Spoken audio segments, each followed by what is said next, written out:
Mills Lane is probably the most famous, iconic boxing referee of all time. Famous throughout the 1980s and 1990s as refereeing the biggest championship fights at the time. He suffered a major stroke in 2002 and spent the last 20 years of his life with major disability before he eventually passed away in 2022. This is what a stroke can do to you. Stay tuned.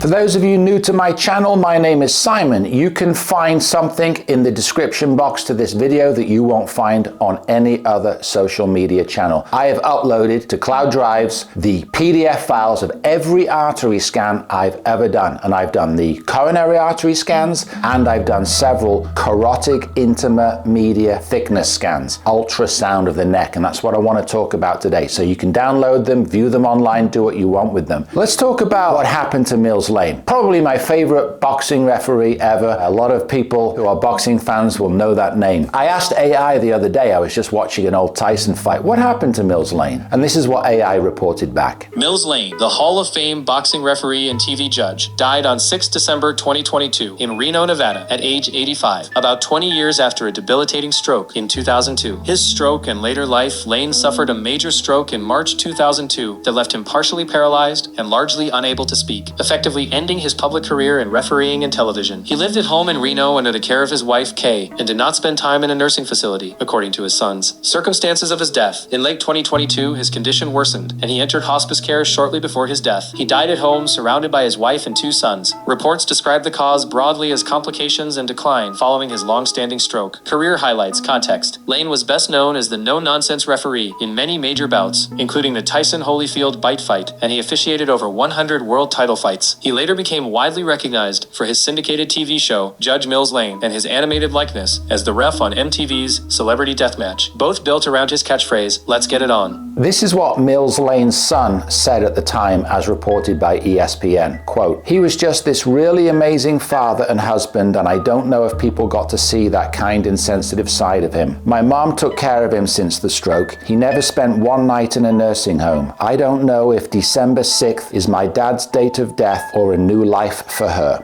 Let's just pause and think about that for 1 second. A stroke left Mills Lane debilitated and barely able to speak for 20 years. And as reported at the time when his son said, one can't imagine the impact on Mills himself, his wife, and his family members. And in all this talk about atherosclerosis and scans, everybody talks about heart attacks. Nobody talks about strokes. Yet the statistics are very clear. 50% of events are strokes, not heart attacks. Atherosclerosis, plaquing of the arteries, occurs in the neck arteries, the carotid arteries, just as much as the coronary arteries. And the coronary artery scans do not directly assess risk of a stroke due to a plaque lesion rupturing. One has to get a neck scan done. And I know that there are different kinds of strokes, and we don't know the specificity around Mills Lane's situation at the time, but let's just ask. Let's ask AI what percentage of strokes are due to atherosclerosis in the neck.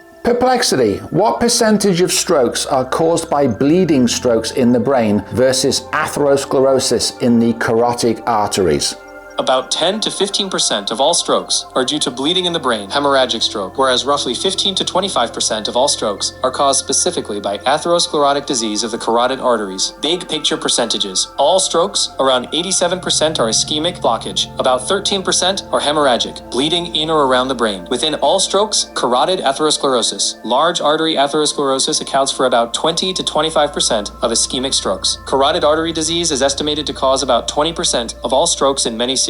So if you look at all comers with stroke, hemorrhagic bleeding strokes, approximately 13%. Atherosclerotic carotid artery strokes, approximately 15 to 20% of all strokes, depending on the cohort and definition. How these categories relate. Hemorrhagic strokes are a separate category from ischemic strokes, so their 13% is part of the type of stroke split, not part of the carotid subgroup. Carotid atherosclerosis sits inside the ischemic group. It is one of the main mechanisms of ischemic stroke, alongside cardioembolism, e.g. AF, and small vessel disease. That means carotid disease causes more strokes drugs than primary intracranial hemorrhage overall, but they are mechanistically different problems and have different preventive levers. Blood pressure control versus aggressive anti-atherosclerotic therapy. Imagine 100 people having a stroke. About 13 will have a bleeding stroke. Roughly 15 to 20% will have a stroke primarily due to carotid atherosclerosis. The rest will be from other ischemic mechanisms, cardioembolic, small vessel, other large arteries, etc.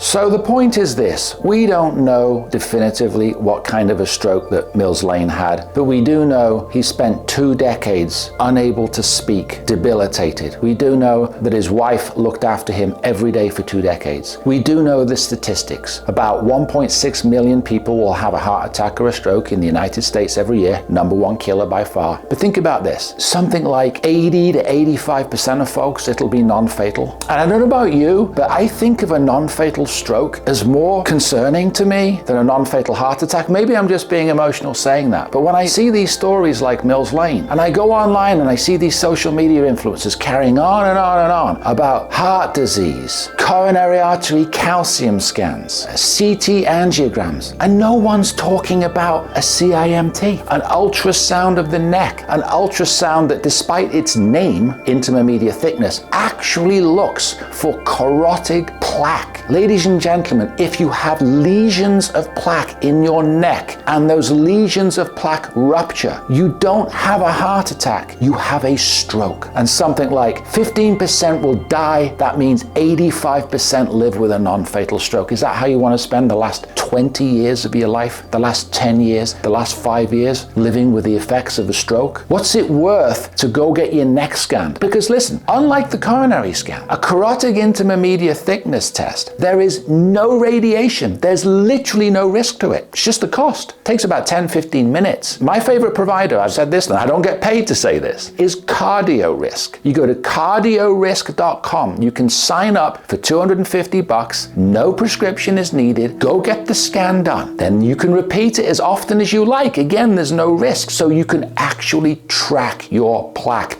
because that's the other thing about the coronary scans. They're not good vehicles to track your plaque. You're subjecting yourself to radiation. A coronary artery calcium scan, in my opinion, is completely useless because it doesn't check for non-calcified plaque. And a CT angiogram, which is the gold standard for heart disease, the heart arteries, is thousands of dollars and a not insignificant amount of radiation. Again, you're not going to spend thousands of dollars and subject yourself to radiation on a regular basis. So they're completely unsuitable, even for looking for heart attack risk. To repeat that often, a CIMT is beautiful. You just say, hey, I want to go get my neck scanned again. I want to see if my areas of thickness, the intima media thickness, is getting worse or better. I want to see if these potential plaque areas are getting worse or better. Do it as often as you want. I would say at a minimum, do it once a year. I mean, right now I'm doing it at least every 6 months, although lately I've been doing it every 3 months. You could argue that's a little bit of overkill. But nonetheless, they're a great way to move beyond this whole stupid argument about is high cholesterol safe or not, or is it, listen, I'm a low ApoB, low LDL for as many years as possible kind of a guy. The science is crystal clear on this, and my personal experience reflects that. But the most important thing I want you to understand is there can be discordance of risk. All my scans are in the description box, right? And I've done them all. So when you look at my CT angiogram results, let's just pull them on the screen. This is a CLEERLY CT angiogram. I did this in May of 2024, age 56. It shows, as you can see, my right coronary artery, there was 2.7 cubic millimeters of non-calcified plaque and 8.1 cubic millimeters of calcified plaque. In the left main and left anterior descending artery, 10.2 millimeters of non-calcified plaque, 17 cubic millimeters of calcified. The first diagonal branch, 0.7 millimeters non-calcified, 3.2 millimeters calcified. Total non-calcified plaque volume, 13.6 cubic millimeters. Total calcified, 28.2 cubic millimeters. So at the age of 56, I had some plaque. And I have to say, look, not that I'm blowing it off, but any plaque is not good news. But frankly, we all get atherosclerosis as we age. And I looked at it, I'm like, certainly something I'm going to pay attention to. I'm not going to ignore it. But at the same time, it's not exactly like I'm dying tomorrow. And I was particularly happy that my non-calcified plaque volume was so low at 13.6. It was half my calcified plaque volume. And that was age 56. Here's the point I want to make. If you're getting these coronary scans and you get a scan that's either like mine or you think, or even certainly a calcium scan of 0, which doesn't mean anything because it doesn't check non-calcified, it doesn't mean that your carotid arteries are equally clear. Yes, the disease is the disease, right? If you've got got it in one set of arteries, you probably got it in another. But there's no guarantee you've got it to the same extent. So being very thorough, as I am, I went to get a CARDIORISK CIMT report in June of 2025 when I was, how old was I? I was 57 years old at the time. As you can see, it came back showing the result that my artery age was 78, reflecting an intermediate thickness of 0.92 millimeters. My early event risk was elevated at 1.8 when the baseline reference risk is 1.0. Forget the color-coded green, that doesn't mean anything. My average CCA max region was high risk at 1.07, and my plaque burden was high risk at 3.1 millimeters. So I looked at that and I nearly had a heart attack because I wasn't expecting it to be that bad after I'd gotten a reasonably okay report on my CT angiogram. And that's the point I want to emphasize. You can be discordant in risk. What this result showed me was that I've got worse atherosclerosis in my neck arteries than I do my heart arteries. So I'm at greater risk of a stroke than I am a heart attack.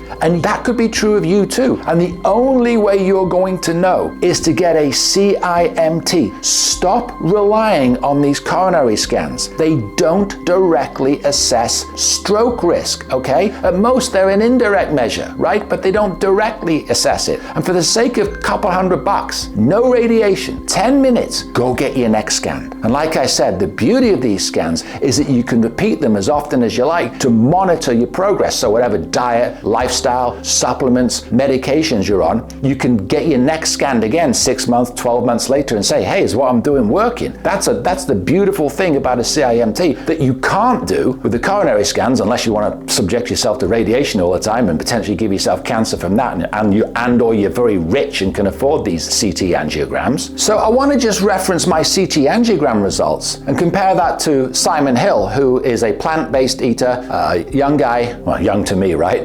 Late 30s, I think he's like 39. He, to his enormous credit, went and got one of these CT angiograms done. I think it was sometime last year. Let me put him on the screen and he can tell you what he found in his arteries. That means that my total non-calcified plaque volume measured across all of my coronary arteries with very sensitive software was 61 millimeters cubed. We'll come back to what this means in a bit. To put things into perspective here, while I would certainly rather have no plaque, the average plaque progression in the recent keto CTA study that I covered, which used the same CLEERLY software to analyze CT angiogram data, was 31.5 millimeters cubed of plaque in a 12-month period for those following a ketogenic diet. So they were laying down, on average, about half of the plaque that I've laid down across 39 years in a single year.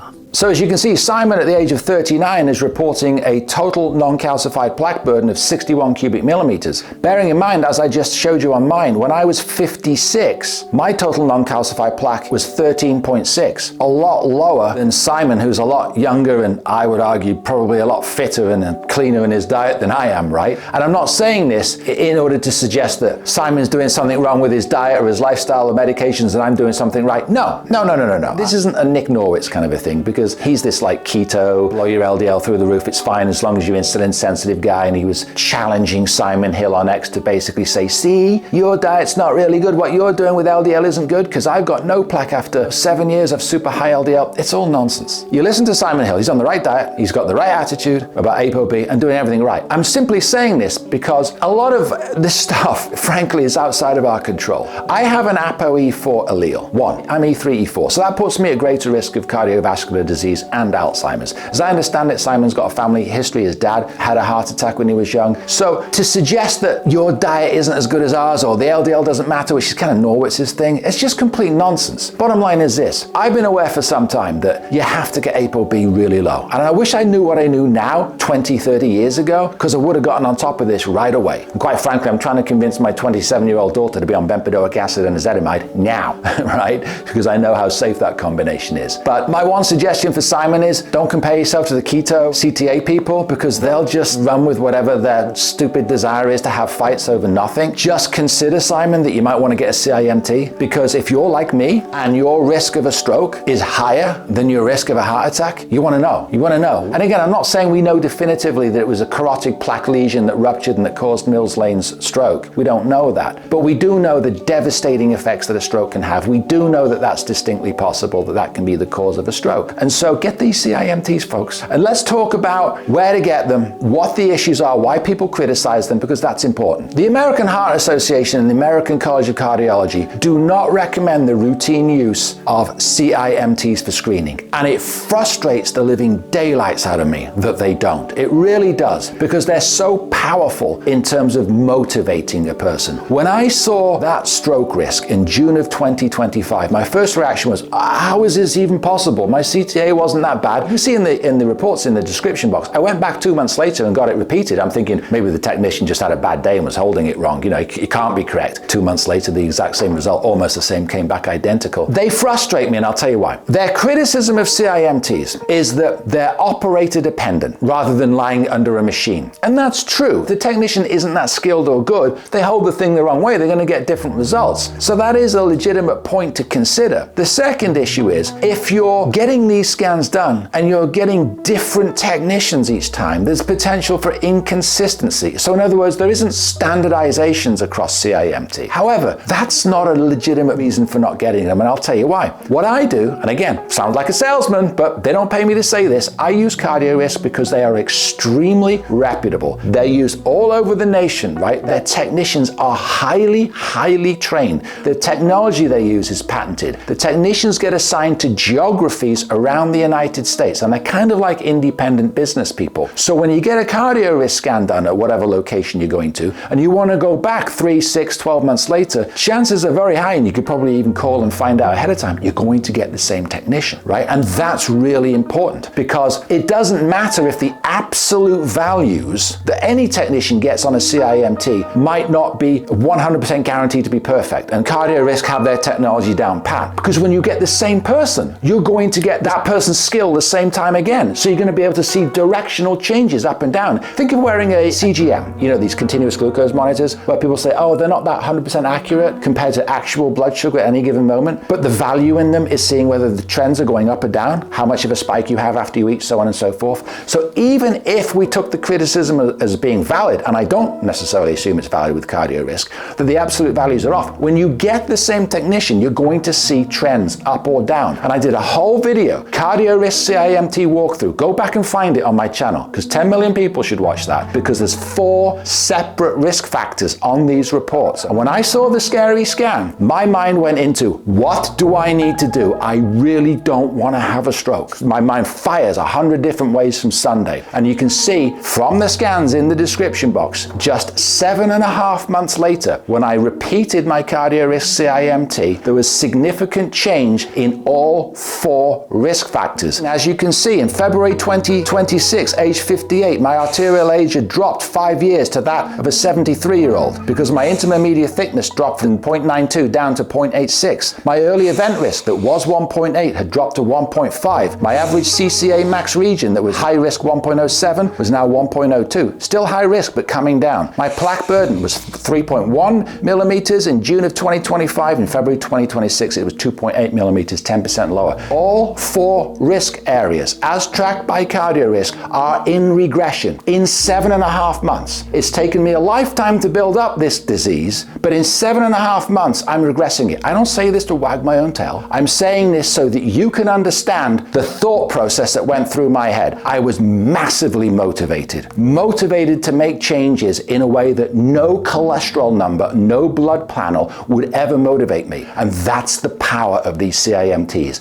That's what the American Heart Association and the American College of Cardiology don't understand. They don't understand human behavior. When you see plaque in your neck arteries, we think Mills-Lane, we think of the stories of friends and family we've known, people who've had strokes. And that, when you see it, you get the results back, causes you to get off your backside, do whatever you need to do to stop this from happening. And so when they say, oh, it's not in the guidelines, that's no excuse for not getting it. There's no reason for not getting it. One of the other things in the description box is a 32-page PDF file detailing all of the things that I've been doing during the 7.5 months to regress my 4 risk factors on the CIMT from CardioRisk. And I'm not saying you go down there and just do exactly what I'm doing. My point is to share my thought process, my thinking, to give you ideas to talk about with your doctor. Hopefully you've got a good one. Because I'll tell you something, a lot of people don't like the idea of medications. And I don't necessarily like them either. However, my approach to that is to say, look, what works? I'm not messing around. This is my life. I don't want to impose myself on any family member if I have a debilitating stroke to the extent that Mills and so many other people have. Not if there's things I can do to halt it. So, folks, I don't want to be your mother. I don't want to nag you on every video. You've seen my earlier videos if you're on my channel. Go get one of these scans done. Go watch the CardioRisk CIMT walkthrough, because I explain it in ways that most doctors don't explain it correctly. Okay, all the 4 individual risk metrics, and if you're elevated risk on any of the 4, and carotid plaque burden is the most important, you need to take steps to intervene. You need to make darn sure that it doesn't happen to you, because it will be devastating to you, devastating to your family, and you can potentially stop it, but you gotta get scanned, okay? Go get a CIMT done. If you've got any questions about what do I do, certainly go talk to your doctor. You need tips and ideas from me, happy to share them. Questions and comments, put them in the comments box, and I will see you next time.